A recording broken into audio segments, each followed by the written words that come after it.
கோபம் பிடிவாதம்லாம் வருதுன்னு சொல்லி அவர் நல்ல ஃப்ரெண்டு. அடுத்த டைம் நம்ம ஸ்கூலில் ரஞ்சித் சாரோட சேர்த்து அதை அவர் பேச சொல்கிறேன். ஃபுட்டில் தாங்க மெயின் காரணம். நீங்கள் நம்ம தமிழ்நாட்டு பாரம்பரிய ஃபுட்டெல்லாம் எடுத்துட்டிங்கன்னா எந்த பிரச்சனையும் வராது. நீங்கள் எப்போ பிஸ்ஸா விஸ்ஸா அது இது பர்கர்னு போகிறீங்களோ அப்போ தான் உங்களுக்கு அந்த குழந்தைங்களுக்கு காரணம் கேட்டால் அந்த சூழ்நிலைக்கு அந்த ஃபுட்டு கிடையாது. நம்ம சூழ்நிலைக்கு உள்ள ஃபுட்டு அது கிடையாது. அதனால் நீங்கள் என்ன செய்வீங்க, இது வரைக்கும் இருந்தது சரி, இந்த மாதிரி குழந்தைங்களை கொஞ்சம் கண்டிப்போட, அதாவது பெருமையாக சொல்லுவாங்க, என் குழந்தை நான் அவனை அடிச்சுட்டு வந்துட்டான், இல்லைனா என்னையை கூட்டிகிட்டு வந்துருச்சு அப்படின்னு பெருமையாக சொல்லாமல் அதை கொஞ்சம் கண்டிங்க. இந்த குழந்தைங்க வளர்க்குறது ஒரு சரியான கலை. இது எல்லாருக்கும் கிடைக்காது. நீங்கள் குழந்தை வளர்க்குறது எப்படி கேட்டிங்கன்னா, நம்ம மேல்நாட்டோட நம்ம தமிழ்நாட்டில் தான் அந்த குழந்தைகளுடைய வளர்ப்பு ரொம்ப பியூட்டிஃபுல்லாக இருக்குது.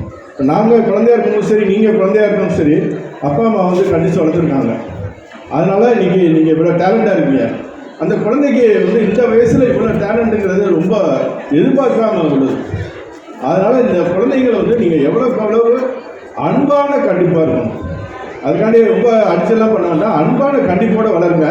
இந்த குழந்தைங்க ஒரு அடுத்த ஸ்டெப்பு போகும்போது இப்போ இருக்கிற போட்டி உலகத்தில் வாழ்ந்துருக்கோம். இப்போ நம்ம சேர்மன் ரஞ்சித் சார் பார்த்தீங்கன்னா அவ்வளோ பெரிய கம்பெனியில் ஒர்க் பண்ணிவிட்டு இந்த மாதிரி குழந்தைங்களை உருவாக்கணும்னே அவருடைய வேலையெல்லாம் ரிசர்வ்ட்டு வந்திருக்கிறாரு. நான் அதே மாதிரி நிறைய அவரை பற்றி சொல்லணும்னு நிறைய படிச்சிருக்கிறேன். இன்றைக்கி இந்த மாதிரி ஒரு ஸ்கூல் நடத்துறது ரொம்ப கஷ்டமான சூழ்நிலை.